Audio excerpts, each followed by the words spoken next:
ഞാൻ കേട്ടതൊക്കെ ശരിയാണോ? ശരിയാ, നീ കേട്ടത് ശരിയാ. അപ്പൊ ശരിയാന്നല്ലേ? കളിക്കുന്നവര് ഇത്രയും നാളെ ഞാൻ വിശ്വസിച്ചില്ല. ഇത്രയും ആൾക്കാർ പറഞ്ഞിട്ട് ഞാനത് വിശ്വസിച്ചില്ല. വിക്കറ്റ് വേണം നമുക്ക്, വിക്കറ്റ്. എന്നാലും എന്നെ റണ്ണൗട്ടാക്കി കളഞ്ഞല്ലോ നിങ്ങള്. വേണ്ടായിരുന്നു, ഇതെന്നോട് വേണ്ടായിരുന്നു. ഈ ജയ്സ്വാളിനോട് ഇത് വേണ്ടായിരുന്നു. കണ്ണെന്ന് വെള്ളം വരുന്നുണ്ട്, അതുകൊണ്ട് ഞാൻ ക്ലാസ് നോക്കുക. ഇനിയും അടിപൊളി. ഇയാള് ഞാൻ പറയുന്നത് കേൾക്കുന്നുണ്ടോ? ഡോ, നീ എന്നാടാ സൗണ്ടില്ലാണ്ട് വർത്താനം പറയുന്നു?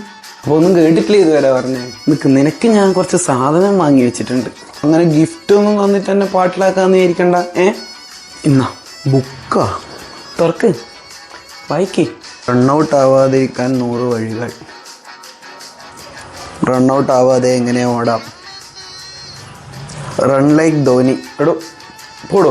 പിന്നെ അല്ലാണ്ട് ഓൻ ആകാശത്ത് നോക്കി ഓടി റണ്ണൗട്ടായിട്ട് അല്ലേ തന്നെ മനുഷ്യന് പുറത്തിറങ്ങി നടക്കാനാവുന്നില്ല. വായിച്ച് പഠിക്കുക നല്ലോണം.